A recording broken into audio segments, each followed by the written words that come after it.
삶의 고개는 끝이 없는 것 같아요. 우리가 계획이 있지 않습니까? 이렇게 조금 힘들어도 좀 참고 견디면 그 다음에 좀 평지가 오겠지. 애들만 키우면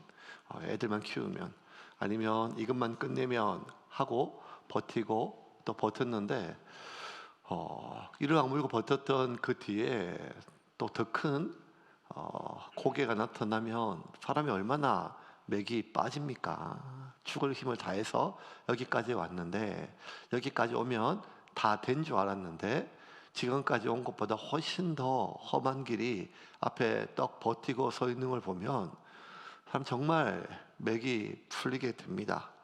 지금 야곱이 그래요. 외삼촌 바다마라에서 라반의 손을 피해서 도망왔어요. 자기를 죽이기 위해서 추격대가 왔어요. 근데 결국 하나님의 은혜로 외삼촌 라반과 장인이자 외삼촌인 라반과 화해하고 서로 축복했어요. 서로 복을 빌어주고 정말 우리 잘 찾아보기 힘든 아름다운 이별. 떠날 때는 그 사람의 진짜 태도를 볼 수 있는 것처럼 이별할 때 정말 아름답게 이별하는 경우는 많지 않은데 라반과 야곱은 그렇게 아름답게 이별하면서 야곱의 마음이 얼마나 감격했을까요? 좋았을까요? 그런 기적 같은 일이 일어났으니까요. 그렇게 했는데 이제 진짜 더 큰 산이 남았습니다. 그 누군가 하면 바로 자신의 친형 에서입니다. 에서. 20년의 시간이 지났습니다. 우리는 지금 창세기를 계속 보니까 몇 주 안 되는 것처럼 보이지만 이 야곱이 형 에서를 피해서 떠나온 지 20년이 지났어요. 20년이에요. 20년. 20년이면 강산이 두 번이나 변하잖아요. 20년 전에 지금 우리가 서 있는 이 땅이 어쩌면 이게 매립지 아닙니까? 명지도 파밭 아니었습니까? 파밭. 예. 몇 번이나 강산이 변하는 시간입니다. 그러니까 그 20년의 세월이 흘렀으니까 형 예세의 마음이 변했겠죠. 좀 누구로 들었지 않았겠어요? 서슬퍼르게 혈기왕성하게 자기를 죽이겠다고 씩씩거리고 아버지만 죽기를 기다렸던 형 예세의 목소리를 듣고 겁이 나서 도망쳤는데 20년이 지났으니 그 형도 이제 늙었습니다. 나이가 들었습니다. 그러다 보면 이제 그 마음이 누구로 드는 것 당연한 것 아니겠습니까? 그런데 그 에서의 마음이 얼마나 누구로 들었는지 확인하기 위해서 이 정말 치밀하고 계획적인 야곱이 먼저 선발들을 먼저 보냅니다. 혹시 못 믿어서 너희는 가서 내 형 에서의 마음을 좀 살펴보고 와라. 우리 3절에서 6절까지 같이 한번 읽겠습니다. 야곱이 세일 땅 에돔 들에 있는 형 에서에게로 자기보다 앞서 사자들을 보내며 그들에게 명령하여 이르되 너희는 내 주 에서에게 이같이 말하라. 주의 종 야곱이 이같이 말하기를 내가 라반과 함께 거류하며 지금까지 머물러 있었사오며. 아니 계속 5절 6절. 내게 소와 나귀와 양떼와 노비가 있으므로 사람을 보내어 내 주께 알리고 내 주께 은혜 받기를 원하나이다 하라 하였더니 사자들이 야곱에게 돌아와 이르되 우리가 주인의 형 에서에게 이른즉 그가 400명을 거느리고 주인을 만나려고 오더이다. 에서도 참 보통 사람은 아닌 것 같아요. 20년이 지났어요. 20년이에요. 그런데 야곱이 온다는 소식이 벌써 야곱 혼자 혈혈단신이 아니라 11 아들과 4명의 부인과 많은 가축을 이끌고 오니까 그 때가 얼마나 많아요. 그러니까 여러분 그런 대이동들은 이 야곱이 살고 있는 이 시대 3500년 전에 그 시대 흔한 일이 아니에요. 그러니 들려 소문이 났겠지요. 사람보다 소문이 먼저 도착합니다. 사람마다 소문이 먼저 도착해요. 그런데 그 소문을 듣고 에서가 동생을 맞을 준비를 하러 가요. 꽃다발 들고 손수건 들고 가는 게 아니라 400명의 군사를 데리고 가게요. 이 말이 뭐예요? 내가 죽이겠다는 거예요. 죽이겠다는 거. 지금 많은 때가 오니까 여러분 400명이라는 수가 얼마나 이 시대에 많은 숫자인가 하면 이 야곱의 할아버지 아브라함이 저 아람 군대 연합 메소포타미아 연합 군대를 쳐들어왔을 때 그 연합국을 물리칠 때가 300 몇 명이었어요. 400명이 안 됐어요.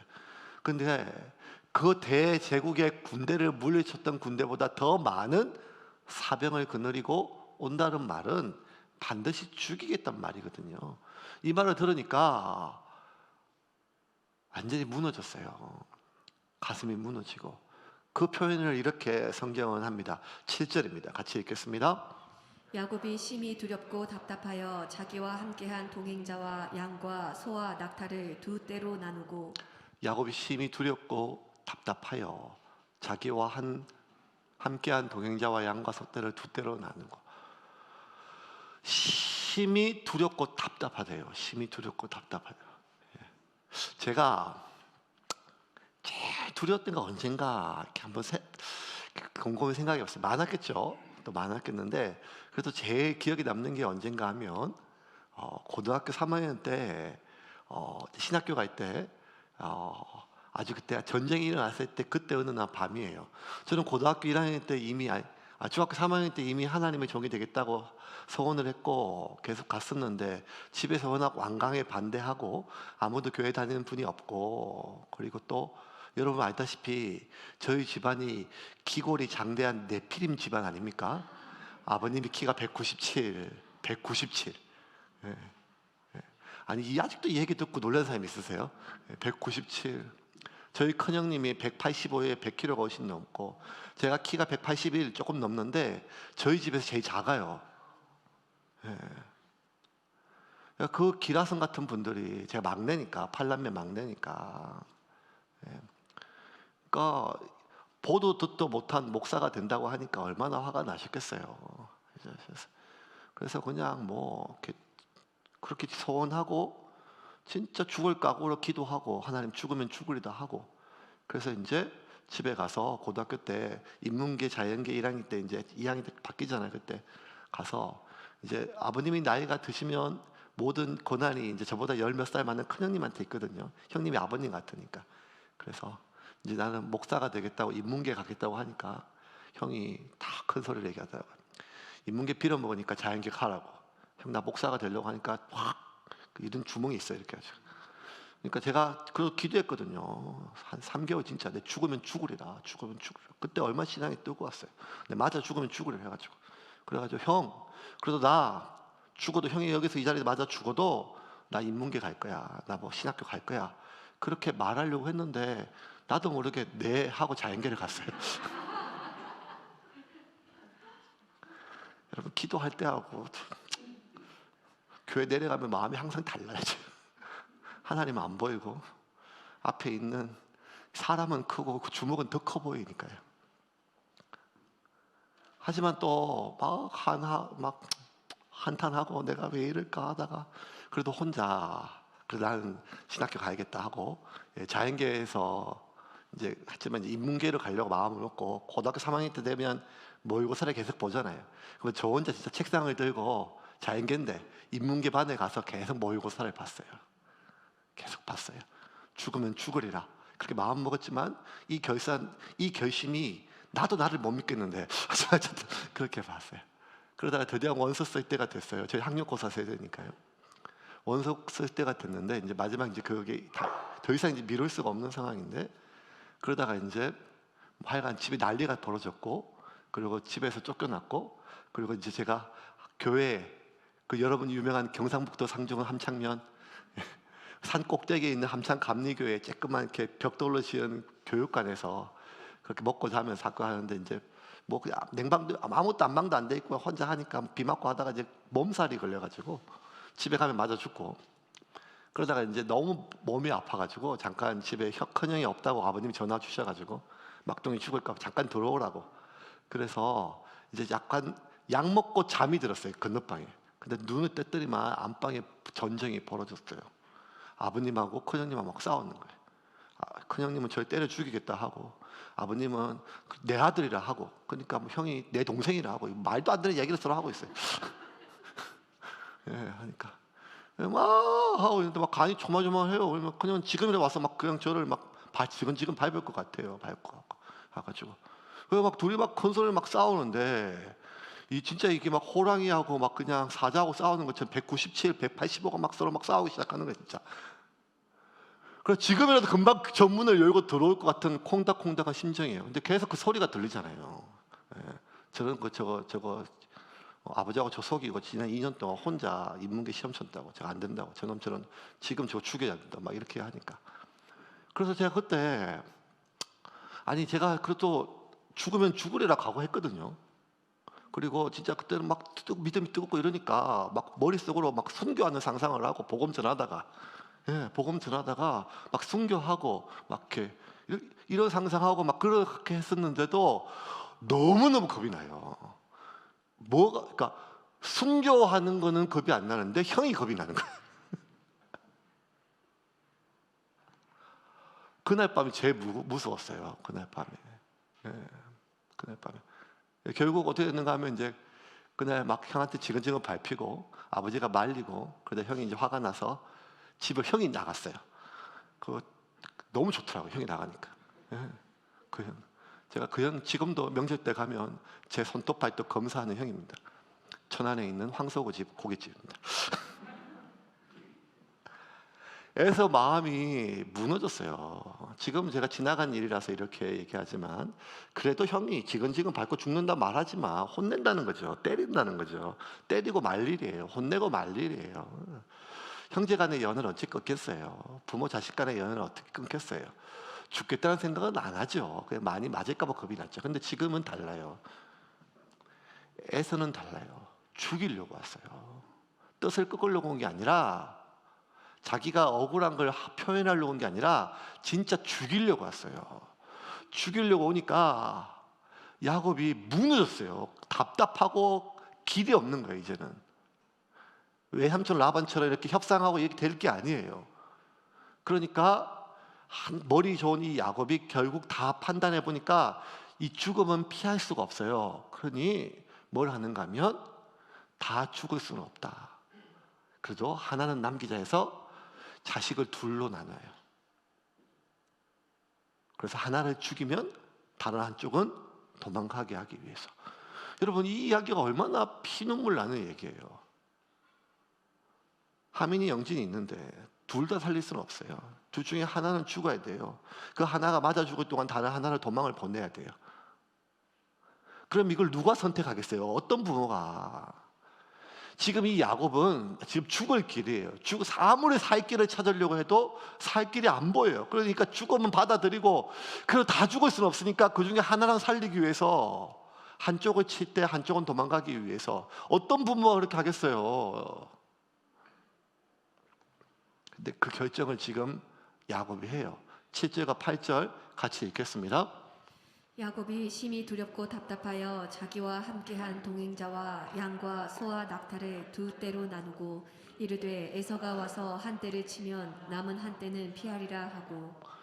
여러분, 지금 야곱이 무슨 주식처럼 분산 투자해서 계란 한 바구니에 담는 게 아니야. 손실이 있더라도 남겨야 돼. 뭐 이런 게 아니라는 거예요. 지금 우리가 생각하는 것처럼 야곱이 머리만 쓰고 사기만 치고 이랬던 사람을 하나님이 사용할 리가 없죠. 머리가 좋아요. 하나님 믿고 의지하기보다 계산이 자동적으로 되는 사람이에요. 그럼에도 불구하고 아버지란 말이에요. 아버지란 말이에요. 남편이란 말이에요. 그걸 어떻게 결정해요? 그래서 얘기를 해요. 한 때가 치면 다른 한 때는 도망가라. 한 때가 치면 너희가 와서 같이 싸워라. 이게 맞잖아요. 근데 그럴 수 없으니까 도망을 가라는 거예요. 야곱 역시 본인의 죽음을 지금 아무리 살 길을 찾으려고 해도 살 길이 안 보이는데, 어떻게 살 길이 안 보이는데 다 살 수가 없는 거예요. 다 살 수가. 살다 보면 이럴 때는 너무너무 인생에서 막다른 골목 아니겠어요? 아무리 생각을 해도 살 길이 안 보여요.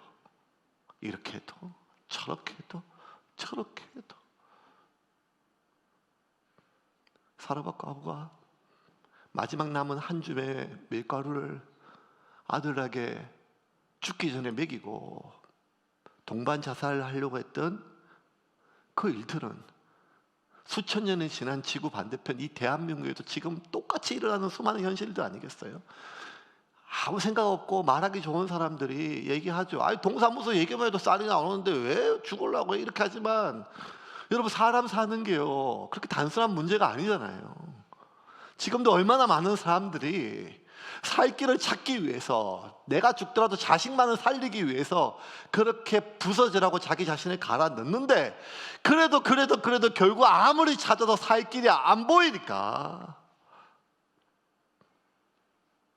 결국 죽음을 받아들이는 이 현실 속에, 죽으면 지옥 간다 이런 말로 그들을 정죄하기에는 우리의 삶은 그렇게 단순한 문제가 아니라는 거예요. 야곱이 그렇게 마음을 먹고 두 때로 나눠요. 그렇게 하고 나서 야곱이 뭐라 하는가 하면 하나님께 매달려요. 하나님 살려 주십시오.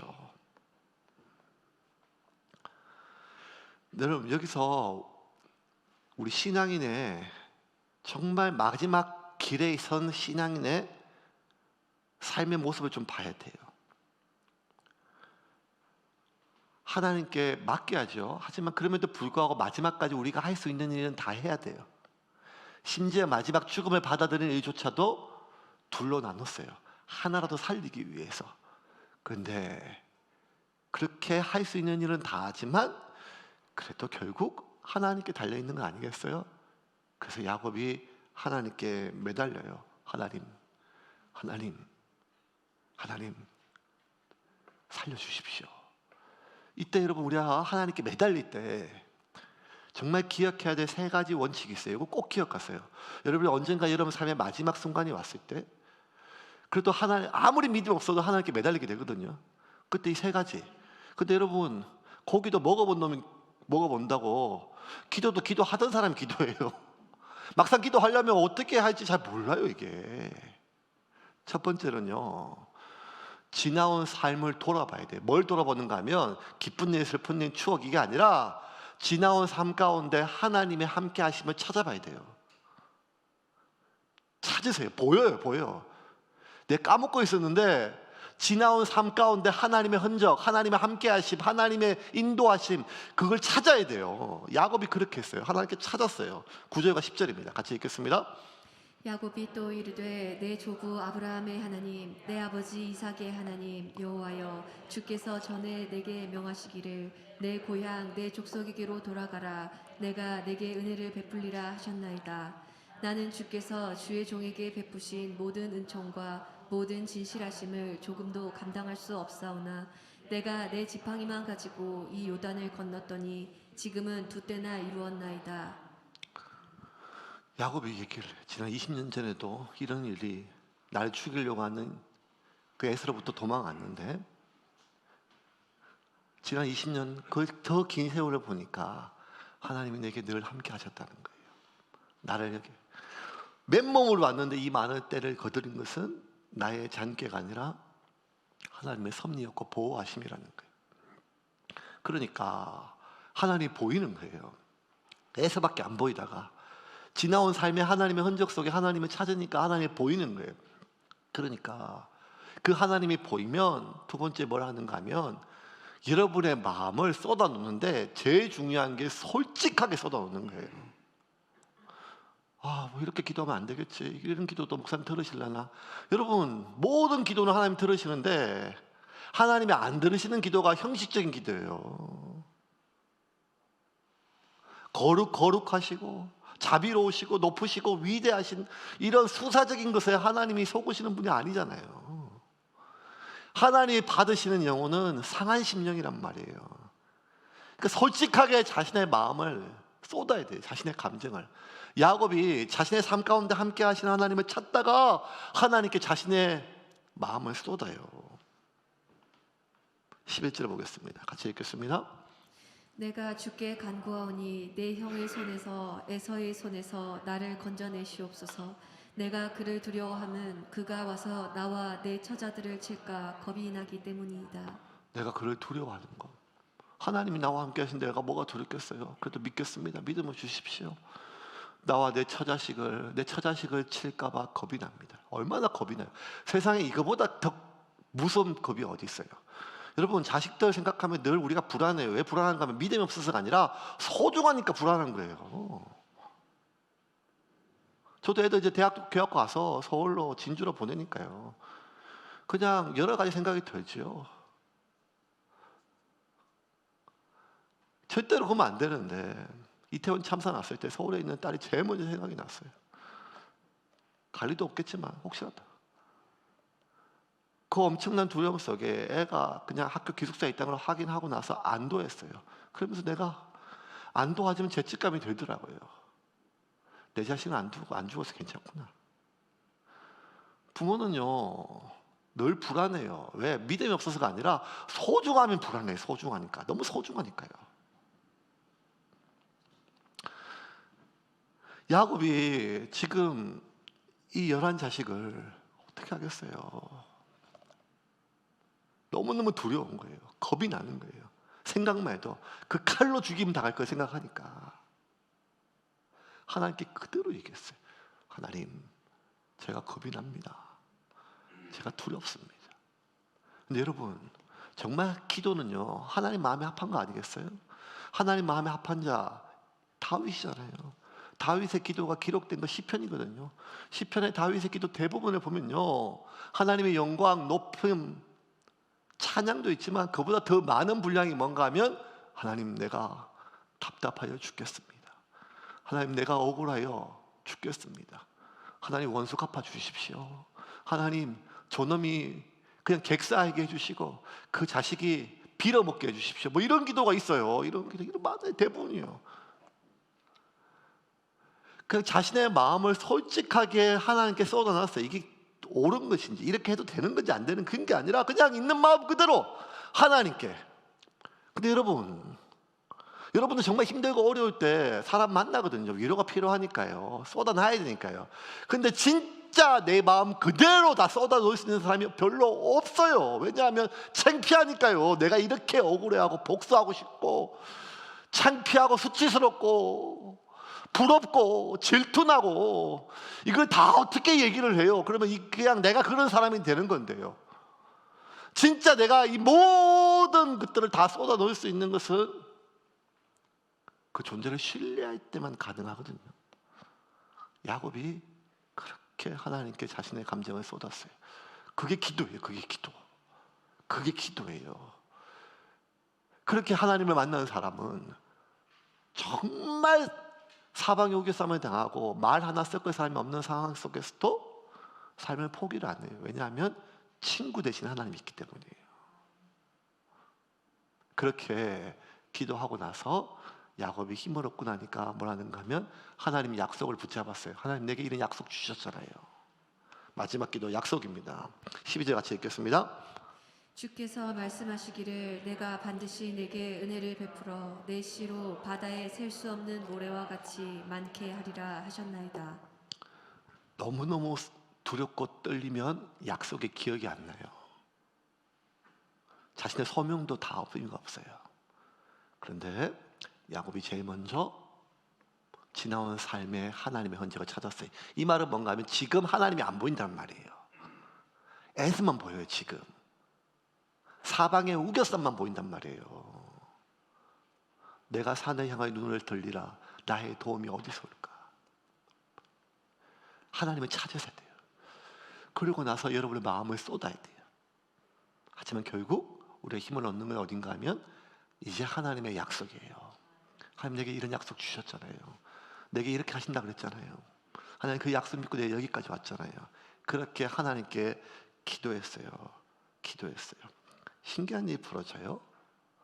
자, 지금은 이 400명의 군사, 이거는 아무리 야곱이 생각을 해도 머리를 굴려도 이거는 해결할 방법이 없는 이 상황 속에서 야곱은 결국 죽음을 선택했어요. 죽음 가운데, 피할 수 없는 죽음 가운데 그래도 살릴 길을, 남길 걸 생각했어요. 그런데 하나님께 이렇게 기도하고 나니까 뭐가 생기는가 하면 방법이 생기는 게 아니라 살려는 마음이 생겼어요. 이젠 죽을 길이 아니라 살 길을 열어보자. 이런 마음이 생겼어요. 이게 기도하고 나니까 정말 죽으려고 기도했는데 기도하고 나니까 나의 삶 가운데 하나님 함께 하셨고 내 마음을 다 쏟아 놓으니까 하나님 약속이 생각이 났어요. 그러니 이제는 내가 살 길을 찾으려고 하니까 야곱이 이제 막 머리가 돌아가기 시작하는 거예요. 그래서 자기 있는 양떼와 소떼 중에서 암염소 200마리, 순염소 200마리를 모아요. 좋은 거. 암양 200마리, 순양 200마리, 낙타 30마리, 암소 40마리, 황소 10마리, 나귀 20마리, 그 나귀 새끼 10마리 외운다고 고생했어요. 근데 이걸 모아가지고 세 떼로 나눠요. 여러분 이거 외우는 게 이렇게 고생스러운데 그거를 골라내가지고 보내는 심정은 또 어떻겠어요? 하나하나 골라야 되지 않겠어요? 그렇죠? 좋은 걸로. 그렇게 해서 세 떼로 나눠요. 그래서 1차 보내고 2차 보내고 3차 보내고 점점 뒤로 갈수록 더 좋은 거예요. 그렇게 해서 하면 이 선물을 반복해서 연이어 받다 보면 사람 마음이란 게 좀 누그러들지 않겠냐. 이게 가장 야곱다운 생각이에요, 여러분. 가장 야곱다운 생각이에요. 이제 야곱이 또 살아나요, 이렇게. 살아나요. 기도하고 나서 진짜 하나님께 맡기자 이게 아니라 살 길을 찾아요. 그 기도의 힘이에요, 자기가. 하나님이 이렇게 얘기해 준 것도 아니에요. 그냥, 근데 이거는요, 이 양과 염소들은 원래 야곱이 갖고 있던 거예요. 근데 너무 겁이 나고 두려우면 내가 뭘 가지고 있는 거 하나도 생각이 안 나요. 앞에 있는 야곱밖에 안 보여요. 아니, 에서밖에 안 보여요. 그런데 이제 하나님께 마음을 쏟고 하나님의 약속을 붙드니까 그래서 살 길 한번 찾아보자 하고 야곱이 그렇게 세 떼를 나눠요.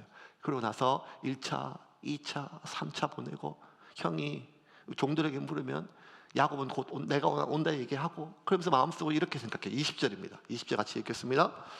너는 이렇게 말하여라. 주인님의 종 야곱이 저희 뒤에 오고 있습니다. 야곱은 생각했다. 연이어 선물을 받으면 형님의 마음이 풀어지겠지. 그런 다음에 내 얼굴을 보면 형님의 나를 기쁘게 맞아줄지도 몰라. 이 야곱의 마음이에요. 이렇게 마음을 먹고 이제 건너요.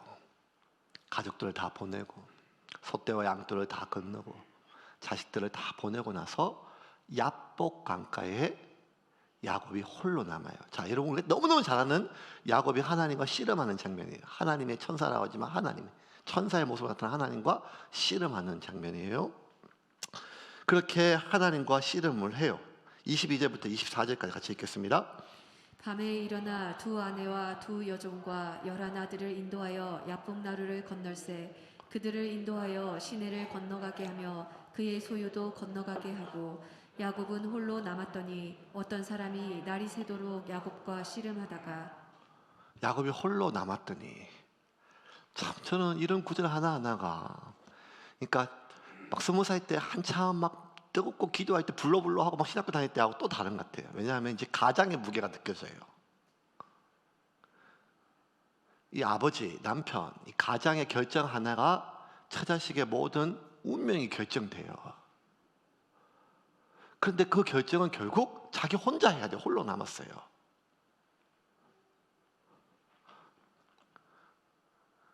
이 홀로 남은 가장 여러분 꼭 기억하셔요. 기억하셔서 남편들한테 좀 잘해주세요.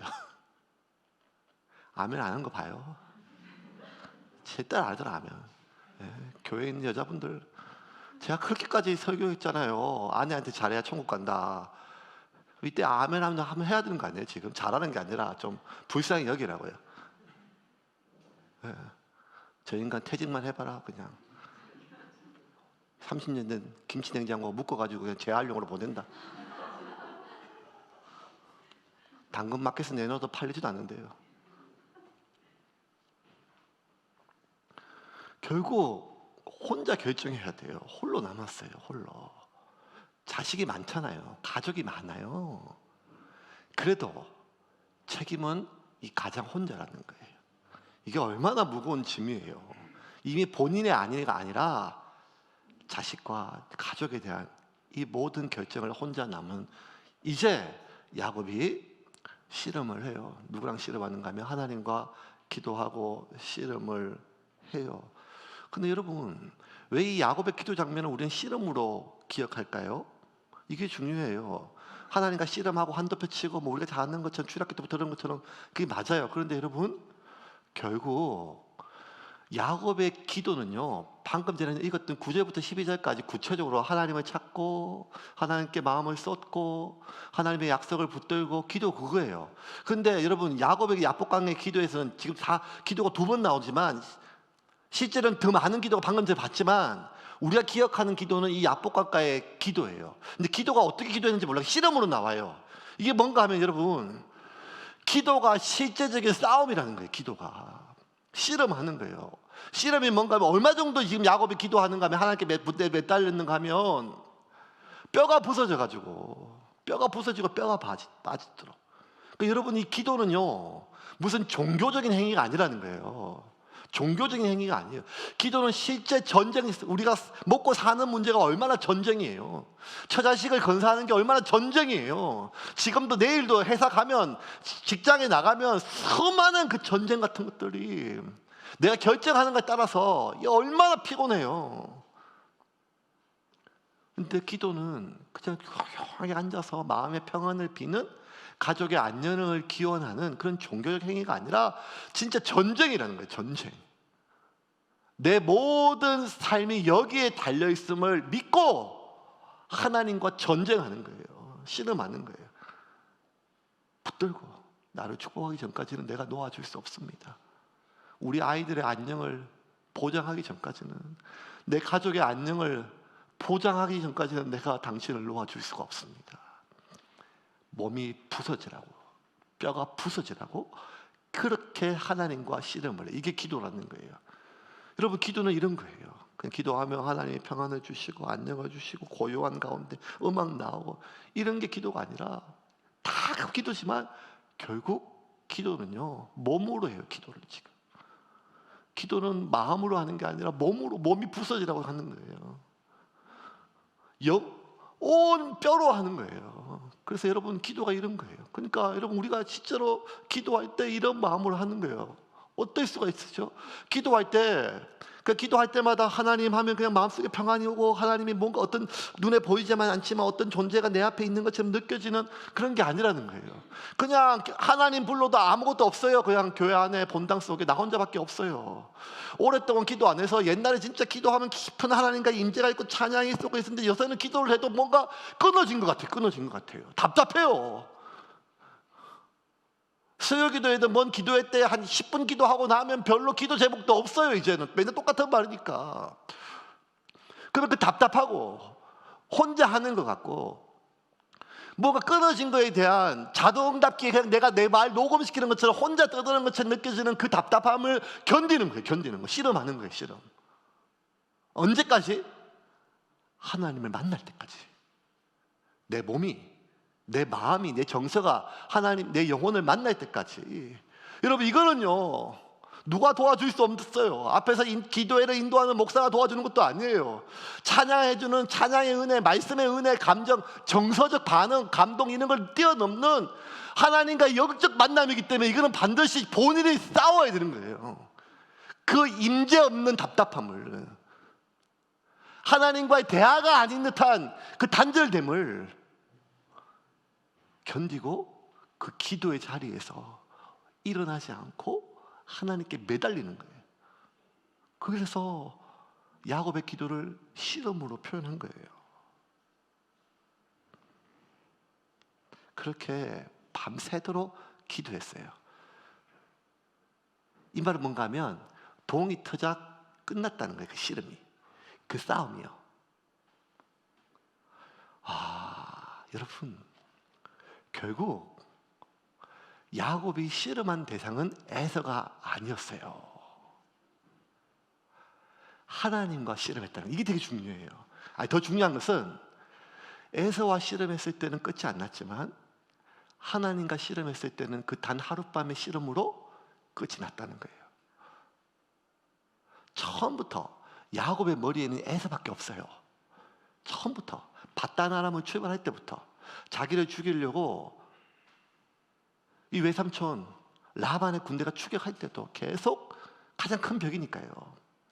여러분의 진짜 큰 근심이 있으면요, 안 떠나잖아요. 잘 때도 안 떠나고, 밥을 먹어도 안 떠나고, 그 해결되기 전까지는 뭐가 얹힌 것처럼, 체한 것처럼 늘 한쪽에 무거운 짐이 있어요. 그런 것처럼 에서는 야곱에게 그런 존재예요. 그래서 특별히 지금 라반과 완전 헤어지고 나서 야복강을 건너기 며칠 전부터 계속 야곱의 모든 머리는 에서 모든 생각과 마음속에 에서밖에 없었어요. 에서의 마음이 어떠할지, 에서가 몇 명이나 오는지, 군대가 몇 명인지, 어떻게 하면 에서의 마음이 누그러뜨릴지, 어떻게 하면 에서에게 선물을, 어떤 에서가 좋아하는 선물이 뭔지, 에서밖에 없었어요. 그렇게 수많은 두려움과 불안, 그리고 살 길을 찾기 위해서 몸부림 속에 에서와의 그 씨름, 생각 속에, 마음 속의 씨름, 그게 몇 날 며칠을 지나도 불안은 똑같아요. 겁이 나고 두려운 거예요. 못 살겠는 거예요. 이게 여러분 결국 우리의 삶이 피곤한 이유예요. 하나님을 믿어도, 예배를 드려도, 심지어 기도해도 불안하고 답답한 거예요. 왜? 우리가 싸우는 대상이 에서기 때문에. 여러분, 이 싸움은 결국 그 사람과의 싸움에서 끝나는 게 아니에요. 그 문제와 싸움에서 끝나는 게 아니에요. 이 싸움은 언제 끝나는가 하면, 이 씨름은 결국 하나님과의 씨름에서 끝난단 말이에요. 너무 당연한 말이고 너무 많이 들어왔지만, 여러분 실제적으로 여러분 삶의 막다른 길에서 이거 꼭 기억해야 돼요. 이 싸움은 언제 끝나는가 하면 결국 하나님과의 씨름에서 끝이 나요. 그렇게 야곱이 하나님께 매달렸어요. 그리고 하나님께서 야곱을 축복하고 야곱의 이름을, 너 지금 이제 사람을 속이고 다투는 야곱이라 하지 말고 나와 더불어, 하나님과 더불어 이겼던, 싸웠던, 너 이제부터는 야곱 말고 이스라엘이다. 너가 지금까지는 에서와 싸웠다. 네가 지금까지는 라반과 싸웠다. 너 지금까지는 사람과 싸우고 상황과 싸웠다. 그래서 속였다. 오만 걸 다 했다. 근데 이제 야곱아, 너 이름 이스라엘이다. 이스라엘은 하나님과 겨루어 이긴 자다. 이제 너는 사람하고 싸우지 말고, 사람하고 씨름하지 말고 나하고 싸우자는 거예요. 그렇게 야곱의 소명을 하긴 해요. 다음 주 보면요, 야곱이요 그렇게 불안할 때 에서 만나는데요, 그렇게 두려웠는데 만나서 서로 이렇게 입 맞추고 막 그냥 난리가 나요. 한 번도 안 싸워요. 닭싸움 한 번도 안 해요. 팔씨름 한 번도 안 해요. 왜? 결국 야곱의 소명이, 야곱의 살 길이 어디에 있었는가? 이게 오늘 말씀의 결론이에요. 이제 말씀에 좀 정리를 하겠습니다. 여러분, 우리가 그냥 일반적으로 생각하면 이거예요. 야곱이 마지막 길에서 하나님과 씨름해서 하나님 자기의 기도가 응답될 때까지 하나님을 낳아주지 않아서 그런 끈질긴 기도 때문에 기도 응답을 받았고 하나님께서 문제를 해주시겠다. 이거 맞아요. 이거 맞아요. 맞는 말이에요. 지금까지 우리 들어왔던 거. 근데 조금 더 나가보자는 거예요. 그게 뭔 말인가 하면, 결국 야곱의 살 길은 그의 방법에 있지 않았다는 거예요. 에서가 마음을 녹인 것은 그가 보냈던 1차, 2차, 3차 선물 꾸러미 때문이 아니라는 거예요. 결국 야곱의 살 길은 방법에 있었던 것이 아니라, 그의 선택에 있었던 것이 아니라 하나님과의 씨름, 기도에 달려있다는 거예요. 그런데 이거는 야곱의 입장이었어요. 그런데 하나님의 입장은 아니었다는 거예요. 하나님은 야곱이 자신을 붙들고 그렇게 온몸을 다해서 기도하니까 당신의 뜻을 끊고 야곱을 살려준 게 아니라, 처음부터 하나님의 뜻은 야곱을 살리는 거였어요. 오늘 본문의 제일 첫 시작, 아무런 의미도 없고 그냥 첨가된 것처럼 보이던 1절과 2절, 여러분과 저건 다 잊어버렸던 1절과 2절, 오늘 본문의 이 사건의 이야기의 첫 시작은 이렇게 시작해요. 1절과 2절 같이 읽겠습니다. 제가 읽을게요.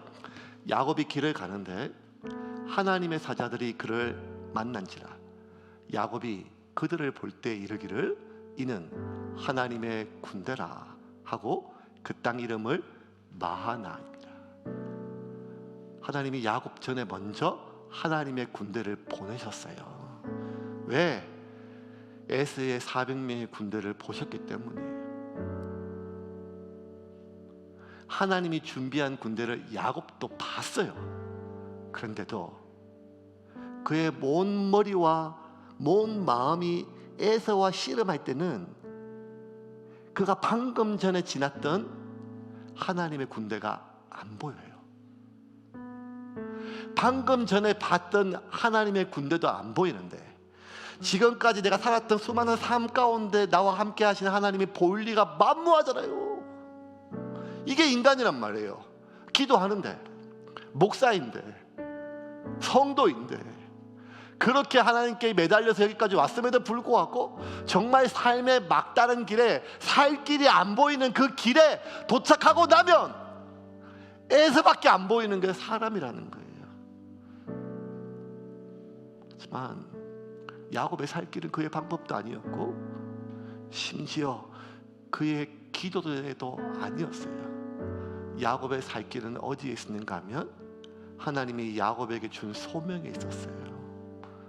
지렁이 같은 야곱을 왜 하나님이 기도하기도 전에, 야곱이 하나님께 씨름하기도 전에 살리려고 군대를 보내셨는가 하면 하나님이 야곱에게 맡긴 소명이 있기 때문이에요. 그리고 야곱은 자신의 소명을 언제 발견했는가 하면 하나님과의 끈질긴 기도 끝에, 야곱아, 너의 이름이 무엇이냐? 너는 이제 사람과 다투는, 싸우는, 속이는 야곱이라 하지 말고 나와 다투는, 나와 겨루어 이기는 이스라엘이라 너를 불릴 것이다. 그리고 이제 너의 아버지, 너의 할아버지를 통해 준 약속, 그 약속이 이루어질 그 백성의 이름을 아브라함이라 하지 않고 이삭이라 하지 않고 너의 이름을 따라 이스라엘이라 하리라.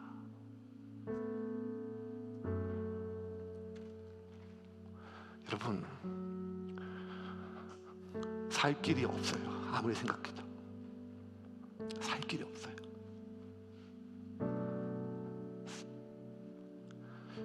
믿음이 있는 줄 알았는데 결국 막다른 골목에 다다르면 나의 믿음이 얼마나 초라하고 보잘것없는 것이 역력하게 드러나요.